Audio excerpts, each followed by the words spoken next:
सम्मानित आर्य भद्र पुरुषों, मातृशक्ति, विषय चल रहा था परमात्मा ने चार प्रकार की सृष्टि बनाई है। उद्भिज, जरायुज, अंडज और स्वेदज। इनमें ये चार प्रकार के शरीर हैं। इन चार प्रकार के शरीरों की रचना परमात्मा करता है सब जीवों की, चाहे दो पैर वाले हों और चाहे चार पैर वाले हों, पशु हों, पक्षी हों, कीट हो और सूक्ष्म से सूक्ष्म जीव भी हो, सबकी रचना केवल एक ही शक्ति है, उसका नाम ईश्वर है। तो पहला काम है परमात्मा का सृष्टि की उत्पत्ति करना। ईश्वर को जब हम विचार करते हैं कि ईश्वर कैसा होगा, क्योंकि आज जो सबसे बड़ी भ्रांति है वो ईश्वर के संबंध में है, इसलिए ईश्वर की प्राप्ति नहीं हो पा रही। क्योंकि पहले तो जिसको हमें प्राप्त करना है उसकी जानकारी हो कि उसका स्वरूप ऐसा है। चरण जी महाराज ने जब ये विचार करके घर छोड़ा कि मुझे सच्चे परमात्मा का दर्शन करना है, उस समय भी आज में भी लोग भिन्न भिन्न प्रकार से ईश्वर को मान रहे थे, आज मान। क्योंकि पिता ने कहा कि जो शिवलिंग की मूर्ति है ये ईश्वर है, ये शिव है। और जब आप इस शिव की उपासना करोगे, व्रत रखोगे, तो निश्चित रूप से आपको शिव के दर्शन होंगे। ये पिता 14 वर्ष थे, लेकिन 14 वर्ष की अवस्था तक भी मूल शंकर ने संस्कृत विद्या को पढ़ना प्रारंभ कर दिया था और यजुर्वेद के कुछ मंत्रों कंठस्थ कर लिया था। क्योंकि तो ब्राह्मण परिवार, दूसरा अकेला बेटा, तीसरा पिताजी धार्मिक व्यक्ति, तो इसलिए अपने पुत्र को पिताजी ने 8 वर्ष की आयु में जनेऊ करा के घर में शिक्षा देनी प्रारंभ कर दी। उत्तम आचार्यों से वेद मंत्रों का पाठ सिखाना प्रारंभ किया। इसका अर्थ यह है कि 14 वर्ष की आयु तक मूल शंकर को संस्कृत मंत्रों का बोलो क्या हो गया, ज्ञान हो गया, बोध हो गया। लेकिन पूजा वही करते जो पिता करते थे। पिता शैव थे, शैव मैंने शिव को मानने वाले, तो पिता की तरह ही मूल शंकर भी उनके साथ ही मंदिर में जाते। और आज शिवरात्रि का जो पर्व है ये विशेष पर्व है। विशेष पर्व क्यों है? तो पिता बोले आज शिवरात्रि है और शिवरात्रि के दिन शिव की पूजा विशेष की जाती है। जो हमारा मंदिर है, जो गांव से बाहर हमारे पूर्वजों का मंदिर है, हम शिवरात्रि को इसमें जाते हैं और वहां शिव के सामने बैठ करके शिव की पूजा करते हैं। और हमने ये सुना है, पिता बोले देखो बेटा, जो शिव की उपासना करता है, शिव की पूजा करता है, शिव का दर्शन होता है और शिव के दर्शन होने से हमारा कल्याण हो जाता है। अच्छा मुझे बताओ, यदि आप किसी 14 वर्ष के बालक को या 10 वर्ष के बालक को या 8 वर्ष के बालक को समझाओ बेटा ये करने से ये होता है, बोलो मानेगा कि नहीं मानेगा? आपकी बात जोर से बोलो, मानेगा। उसे पता मेरे पिताजी कह रहे हैं, मेरे पिताजी बता रहे हैं, तो पिता की बात तो पुत्र को माननी ही चाहिए। मान ली मूल शंकर ने भी, लेकिन उन्होंने कहा पिताजी शिव के गुण क्या क्या है, मैं गुण जानना चाहता हूं। तो पिता ने गुण बताए। क्या गुण बताए? कि शिव जो है त्रिशूल रखते हैं, त्रिशूल, तीन त्रिशूल पानी, 3 शूल वाला एक यंत्र उनके पास है और दुष्टों को रुलाते हैं, भक्तों की रक्षा करते हैं और सबकी रक्षा करते हैं, सबकी। बोले किसके गुण है जी? शिव के। किसको बताए? मूल शंकर। किसने? पिता ने। अब बालक के मन में गुणों के प्रति श्रद्धा हो जाती है। याद रखना, जब हम किसी के गुण सुनते हैं तो उसके प्रति क्या हो जाती है? बोलो, श्रद्धा हो जाती है। इसलिए मनुष्य की गुणों में श्रद्धा होती है, अब गुणों में श्रद्धा होती है। जब सब जने बताओ, यदि आपको किसी मनुष्य के अच्छे गुणों का पता चले तो उसके आपके मन में क्या होगी? बोलो, उसके प्रति श्रद्धा होगी। और यदि पूरे का पता चल जाए, जैसे आप किसी को अच्छा मानते हो, उसको आपने 2-4 अच्छे गुण देखे, समझे तो अच्छा मानने लगे, आपकी श्रद्धा होगी। लेकिन कुछ पता चले कि दिन बाद बोले तो बड़ा खराब आदमी है, तो श्रद्धा रहेगी क्या? जाएगा। इसलिए स्वभाव है जीव का कि वह गुणों के प्रति श्रद्धा रखता है, अवगुणों के प्रति अश्रद्धा रखता है। और श्रद्धा शब्द जो है, जहाँ श्रद्धा होती है वहां व्यक्ति जब उस काम को श्रद्धा से करता है, श्रद्धावान व्यक्ति ज्ञान को प्राप्त करता है। श्रद्धावान व्यक्ति के कार्य सफल होते हैं। लेकिन इसलिए कहा श्रद्धावान लभ्यते ज्ञान। अब मूल शंकर की श्रद्धा बढ़ गई दुगनी, बोले मुझे शिव के दर्शन करने, और जब शिव के दर्शन होंगे तो मेरा कल्याण हो जाएगा।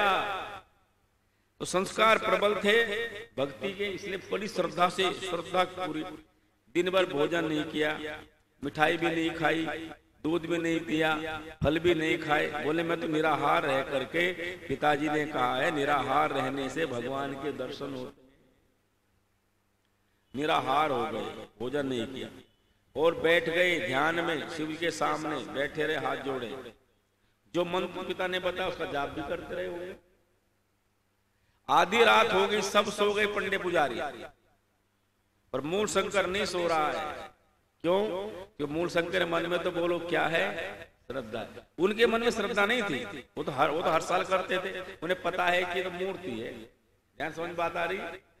बाकी सब लोग क्या मानते थे, बोलो ये शिव की मूर्ति है, जैसे कहा वैसा कुछ भी करने वाली नहीं है। लेकिन मूल शंकर के मन में क्या थी, बोलो श्रद्धा। किसके प्रति थी? गुणों के प्रति। इसलिए मूल शंकर की भावना उनके जैसी नहीं, दूसरों के जैसी। वो तो लड्डू भी खा लिए, पेड़े भी खा लिए, दूध भी पी लिया, फल भी पी लिया और सो भी गए। पर मूल शंकर की श्रद्धा इतनी गहरी है कि उसके मन में बात बैठी है कि यदि मैं सो गया तो मुझे दर्शन नहीं होंगे। बस इसलिए कहता हूं शिवरात्रि की रात ने दुनिया को जगा दिया। वो हमारे क्षेत्र के एक भजनोपदेशक हुए बड़े पुराने, उनका नाम था पृथ्वी सिंह बेधड़क। उन्होंने गीत लिखा, हमारी कौन पूछता बात, अगर नहीं टंकारे आती फागुन की शिवरात। हमारी कौन पूछता बात, फागुन की शिवरात यदि टंकारे में आती ना, गले में जनेऊ और सिर पे चोटी पाती ना। तो गले में जनेऊ नहीं मिलता, चोटी नहीं मिलती, सब नष्ट हो जाता। तो शिवरात्रि आई तो केवल मूल शंकर को नहीं जगाया शिवरात्रि ने, मूल शंकर के रूप में मानो सारी मानव जाति को जागृत कर। और जैसी रात्रि में चूहों ने उत्पात किया तो मूल शंकर ने जो गुण पिता ने शिव के बताए थे वो मूर्ति से मिलाने प्रारंभ किए। अच्छा बोलो, जब गुण गुणी में ना मिले तो यह तो गुणी गलत है या गुण गलत है। इसलिए किसी भी तत्व का गुणों से जानो। अब ईश्वर के शिव के गुण तो हैं, पर गुण मूर्ति में तो प्रकट नहीं हो सकते। भाई परमात्मा सर्वशक्तिमान है, बोलो मूर्ति में प्रकट हो जाएगी? नहीं है। जोर से बोलो, मूर्ति कहां शक्तिमान है? परमात्मा न्यायकारी है, क्या मूर्ति में हो जाएंगे? जोर से बोलो। परमात्मा दयालु है, क्या मूर्ति में हो जाएंगे? परमात्मा त्रिशूल रखते हुए सबको दंड देता है, शिव क्या मूर्ति में हो जाएंगे? अच्छा मुझे बताओ, आप में और आपकी मूर्ति में अंतर है कि नहीं? है दोनों एक ही हो? जोर से बोलो। आप और आपके फोटो में अंतर है कि नहीं? आप फोटो नहीं और फोटो आप नहीं हो। आपका फोटो जरूर है पर आप फोटो नहीं हो। ये बात हिंदू को आज तक समझ में नहीं आई। आप फोटो नहीं हो, आपका फोटो है। अच्छा विचार कीजिए, ये आपके घर में आपके दादाजी का फोटो लगा हो और दादाजी अब है नहीं, तो फोटो किसका है? बोलो दादाजी का है कि दादा है फोटो? दादा फोटो नहीं है, दादाजी का। आप कहते ये मेरे दादा है, ऐसे कहते हैं ना व्यवहार काल। ये आपके दादा नहीं है, ये आपके दादा का। बोलो दादा चले गए बहुत दिन पहले, और आप ये तो नहीं जी ये मेरे दादा का फोटो ही अब सारा काम करेगा। ये मेरे दादा का फोटो ही करेगा सारे काम। मेरे दादा बड़ा लठया तो थे, लठ रखते थे, बड़े बलवान थे। पहले लोग बलवान होते भी थे, और यदि एक हाथ मारे तो बड़े से बड़े बैल को भी नीचे गिरा दे। लाठी चलाने में बहुत होशियार थे मेरे दादा। और आप दादा का फोटो बना करके लाठी उनके हाथ में दे दो और कहोगे लो जी आप दरवाजे पर बैठ जाओ दादाजी, कुत्ते बिल्ली को आने मत देना। बोलो दादाजी कर पाएंगे काम? दादा तो कर देते पर फोटो नहीं कर सकता। तो आपने फोटो को दादा मान लिया। क्या मान लिया बोल? फोटो को दादा मान लिया, इसीलिए फोटो की आरती करने लगे, फोटो से प्रार्थना करने लगे। अब फोटो तो फोटो है, फोटो दादा थोड़े ही है, फोटो राम थोड़े ही है, फोटो कृष्ण थोड़े ही है, फोटो शिव थोड़े ही है, फोटो आप भी नहीं है। अब आप विचार करो, आपके बेटे ने आपका फोटो लगा दिया दुकान में, ये मेरे पिताजी हैं, आप घर में पड़े हो और आपका बेटा रोजाना उस फोटो को आरती करे, मेरे पिताजी को प्रणाम, और पिताजी को पानी भी ना पूछे। जल्दी बोलो, पिताजी की बात भी ना माने। क्यों साहब जी है? पिताजी की बात ना माने, पिताजी की रोटी भी ना देवे, पिताजी को कुछ लाके ना देवे, पिताजी कपड़े भी ना धुलवावे, और पिताजी दुखी। और फोटो बोलो पिताजी का लगा रखा है, और कोई कहे भले आदमी अपने बाप को तो पूछ लिया कर, बोले देखो मेरा बाप तो ये है। लोग क्या कहेंगे? बोलो तू मूर्ख है, तेरा बाप ने तेरे बाप का, और हमने फोटो को बाप मान लिया। फोटो में, चित्र में और चित्र वाले में अंतर करना जिस दिन समझ में आ जाता है, उस दिन मानो हम ज्ञान की ओर बढ़ते हैं। तो मूल शंकर ने दोनों में अंतर समझा। अंतर किस आधार पर समझोगे? अंतर समझो गुणों के आधार पर। राम का चित्र है, राम के चित्र में राम गुण नहीं है, क्योंकि गुण कभी जड़ में नहीं आते, चेतन में आते। गुण चेतन में, चेतन वाले गुण जड़ में नहीं आते, जड़ में जड़ वाले गुण रहते हैं, चेतन वाले गुण चेतन में आएंगे। अच्छा मुझे बताओ ईमानदारी से, राम के चित्र लगाने से, राम के इतिहास को पढ़ने से, राम की जय जयकार करने से, राम की अच्छाई को जानने से, बोलो राम के फोटो में गुण आएंगे या आप में गुण आएंगे? जोर से बोलो। क्यों? आप फोटो नहीं हो, आप चेतन हो। अच्छा एक फोटो तो राम का लगा दे और सामने आपका लगा दे, तो बोलो क्या तब भी आपके राम के फोटो से आपके फोटो में गुण जा सकते हैं? तो चित्र कभी किसी गुण को धारण, तो हम गुणों के आधार पर अंतर देखेगा। चित्र कभी किसी गुण को धारण नहीं करता, पर हम गुणों के आधार पर ही चित्र लगाते हैं। अच्छा मुझे बताओ, संसार में किसके चित्र लगते हैं? जिसमें गुण होते हैं।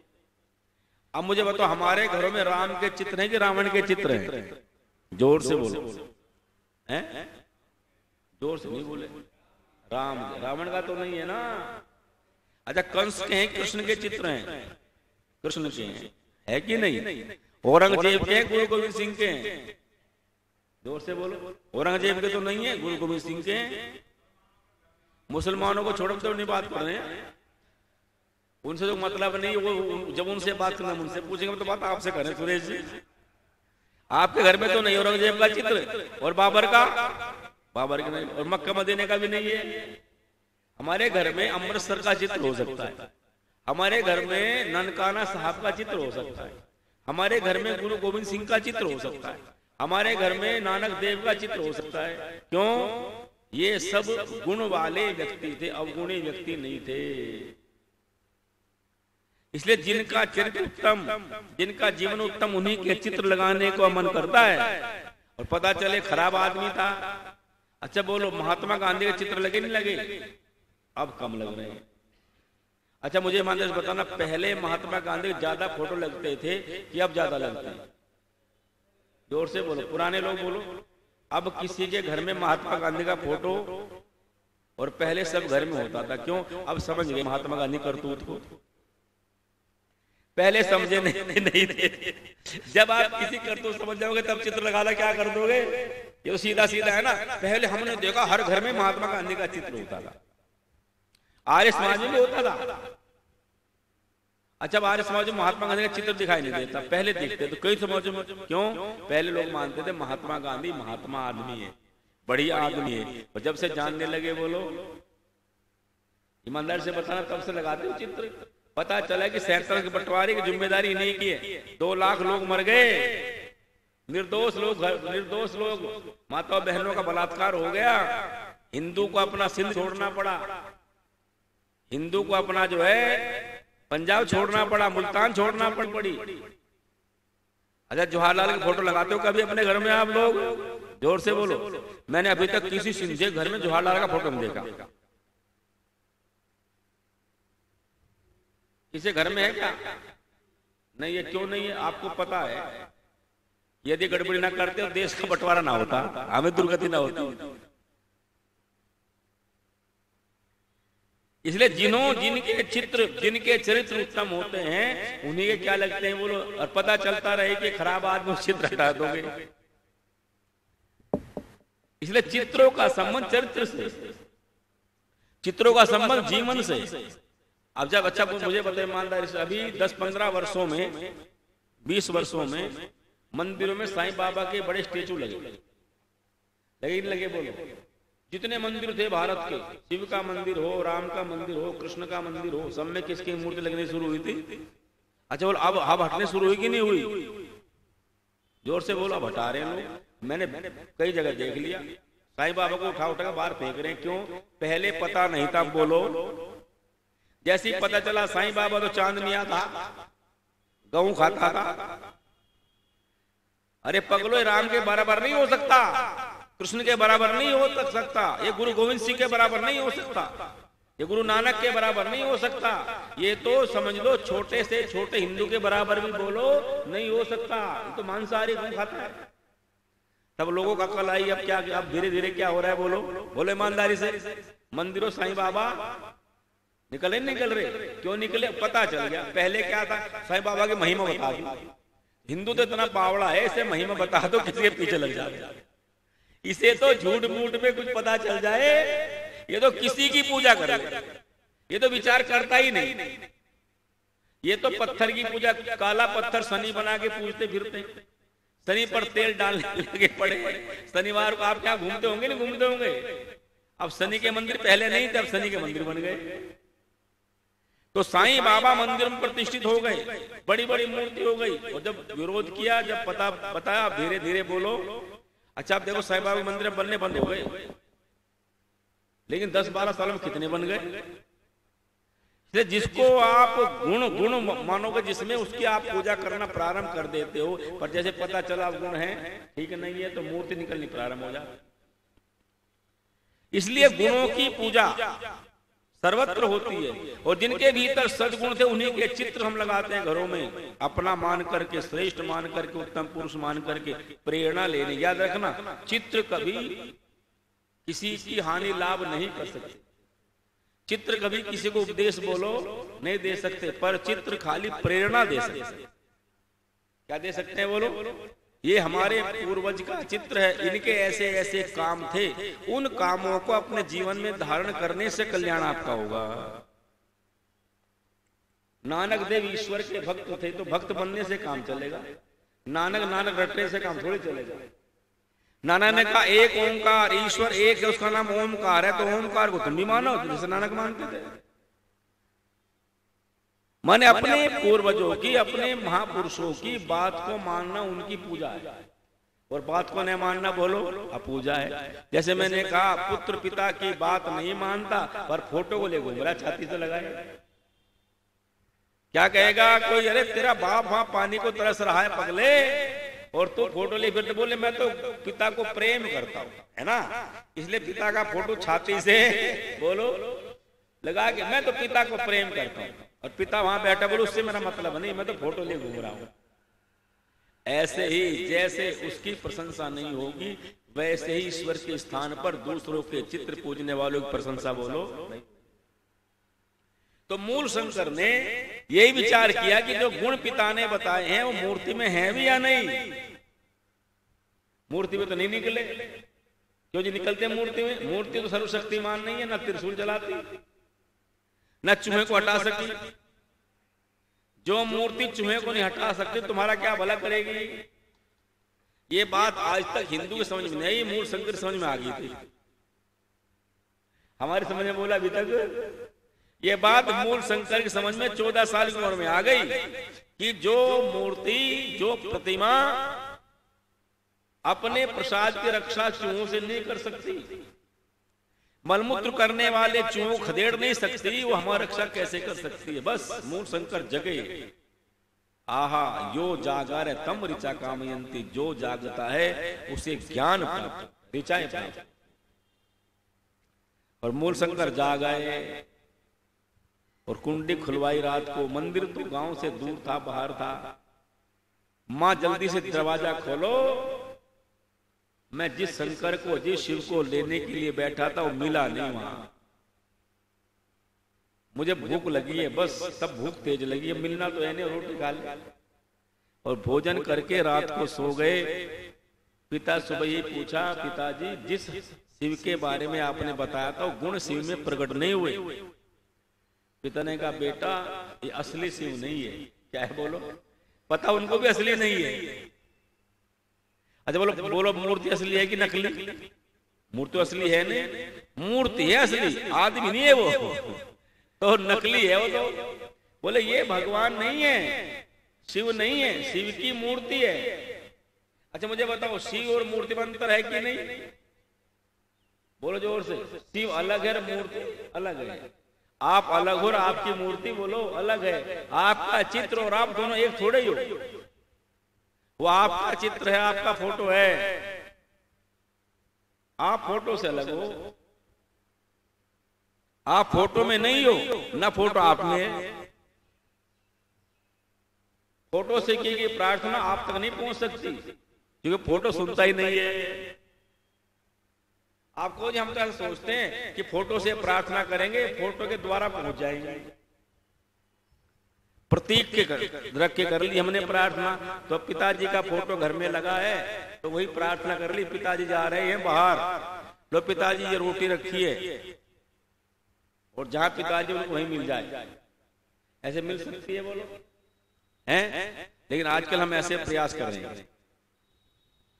आपके यहां भी करते नहीं करते? श्राद्ध श्राद्ध करते नहीं करते? श्राद्ध करते हैं। कनागत बोलते हो? कनागत आप क्या बोलते हो? श्राद्ध ही बोलते हैं ना। श्राद्ध पक्ष में श्राद्ध करते हैं। और श्राद्ध होता है जी, अब आश्विन महीने में हैं, वार के महीने में, आश्विन महीने में अब श्राद्ध आएगा कृष्ण पक्ष में। पूर्णिमा से आगे दिन शुरू करके और अमावस्या तक श्राद्ध चलता है। कितने दिन चलते हैं बोलो? 15 दिन, 16 दिन चलता है। पूर्णिमा जोड़ के 16 दिन हो जाते हैं। तिथियां 16 ही है ना तिथियां। पूर्णिमा से लगा करके अमावस्या तक कितनी तिथियां हैं? 16। जैसे हो गई पूर्णिमा, फिर प्रथम, द्वितीया, तृतीया, चतुर्थी, पंचमी, षष्ठी आदि हैं। तो कुल मिला करके एकादशी, द्वादशी, त्रयोदशी, चतुर्दशी, पंचमी, चतुर्दशी और फिर अमावस्या। ऐसे तिथि कितनी हो गई बोलो? 16।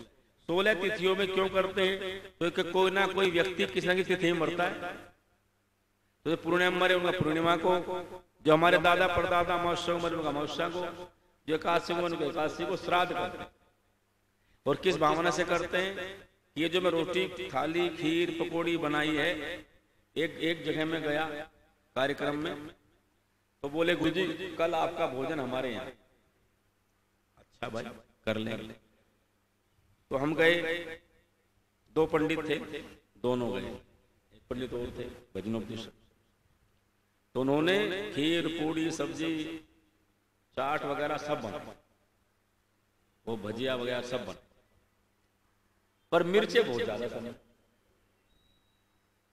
मिर्चे सब में ज्यादा। और अलग से 4 मिर्च भून करके भी रखी, लाल मिर्च भून के तेल में वो भी रखी, हरी मिर्च भी साथ में रखी। सब्जी मिर्च कहीं गुना, चाट में उससे ज्यादा। जो चीज खावे मिर्च ज्यादा लगे। हमने कहा मिर्च बहुत है जी। बोले हमारे पिताजी मिर्च बहुत खाते थे। मैंने कहा हम तो तुम्हारे पिताजी नहीं है। बोले नहीं जी, आज तो हमने वो सब बना जो हमारे पिताजी खाते। और सुबह से लगी श्रद्धा से हाथ जोड़ करके बना रहे सब भोजन। पिताजी को आज तो आह तृप्त कर देंगे। अच्छा बोले पिताजी तृप्त होते हैं कि हम पंडित तृप्त होते हैं? जोर से बोलो। और आप और यजमान क्या सोचते हैं? हमारे पिताजी तृप्त हो रहे। और पिताजी जब जिंदा थे बोलो तब तृप्त नहीं किया। तब कहते बुड्ढे पता नहीं तेरा नंबर कब आएगा। पिछले दिनों कोरोना काल चला कि नहीं चला? कोरोना काल में एक बहू कह रही, बहू बोले हमारे मोहल्ले में कई बुढ़िया मर गई, पर हमारी वाली के पर्चे पता नहीं कहां खो गए। हमारे वाली की फाइल भगवान को मिल नहीं रही।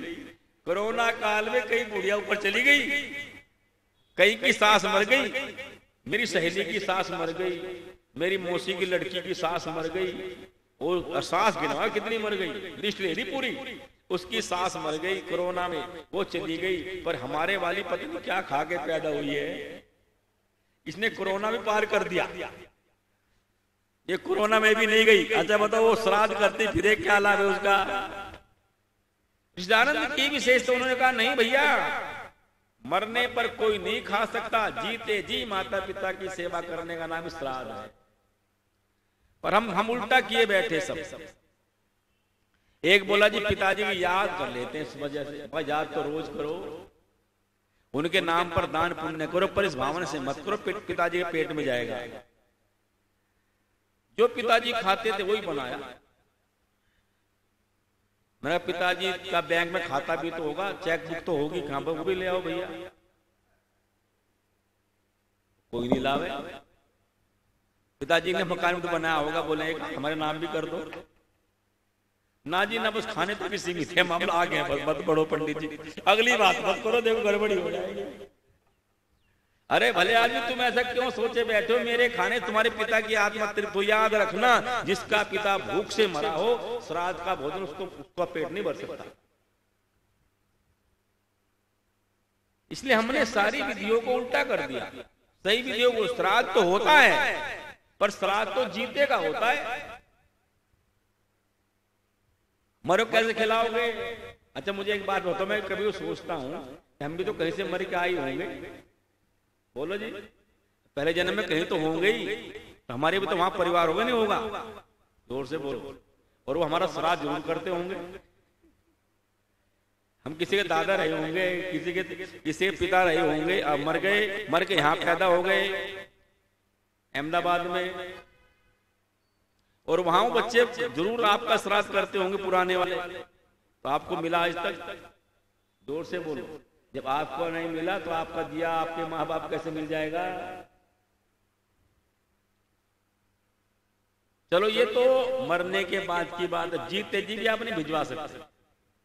विचार करो, आप दुकान पर हैं और घर से खाना बनने के तैयार हुआ, और घर में कोई खाना भिजवाने वाला नहीं है, कोई भोजन को ले जाने वाला। दुकान तो अहमदाबाद में ही है, 2-3 किलोमीटर की दूरी पर, दुकान का एड्रेस भी पता है, और आप जीवित भी हैं, तब भी बोलो अपनी थाली को पानी घुमा करके नहीं भिजवा सकते।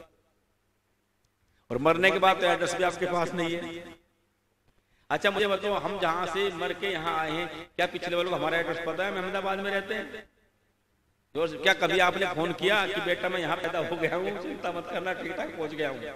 आज तक मरने वाले ने पीछे फोन नहीं किया कि बेटा चिंता मत करना, मैं ठीक ठाक पहुंच गया हूँ और मेरा जन्म बढ़िया घर में हो गया, अब अहमदाबाद में आ गया हूँ, बढ़िया मजे कर रहा हूँ, चिंता मत करना। किसी ने किया आज तक? आप फोन नंबर भी नहीं ला सकते, आप स्मृति भी आपको नहीं रहती। श्राद्ध और तर्पण जीतेगा। इसलिए ये सब क्या है? ये सब वह है कि हमने बात को जाना नहीं, समझा नहीं, हमने चित्रों में उलझे रहे, हम पाखंड में उलझे रहे, और ये 5000 साल तक जो पाखंड चलता रहा उसका इतना बड़ा प्रभाव हो गया, अब छूटने को मुश्किल हो रहा है। कितने जोर लगा ले, यदि आप लोगों को माता बहनें नहीं मानती, ये कुछ ना कुछ करती रहती अपने हिसाब से, डोरा गंडा तागा बांधती रहती, नजर ना लग जाए, ये ना हो जाए, लगी रहती बेचारी। क्यों ना, इनको डर बहुत रहता है, ये भय में रहते हैं। पता नहीं आर्य समाजी कह रहे कभी इनकी बात को गड़बड़ी ना हो जाए, इनकी बात मान ली तो कभी फला देवी नाराज ना हो जाए, फला देवता नाराज ना हो जाए, क्योंकि सिद्धांत को समझ नहीं रहे हो, आत्मसात नहीं कर रहे हो, जान नहीं रहे हो। तो मूल शंकर ने गुणों से, देखो याद रखना, जब गुणों को जान के गुणे से मिलाओगे तो ज्ञान प्राप्त हो। असली नहीं है ये, उसके पिता बोले ये क्या है? बोले ये तो प्रतीक है, असली शिव तो कैलाश पर रहता है। अब मुझे बताओ ईमानदारी से, असली को जानना चाहिए कि नहीं जानना चाहिए?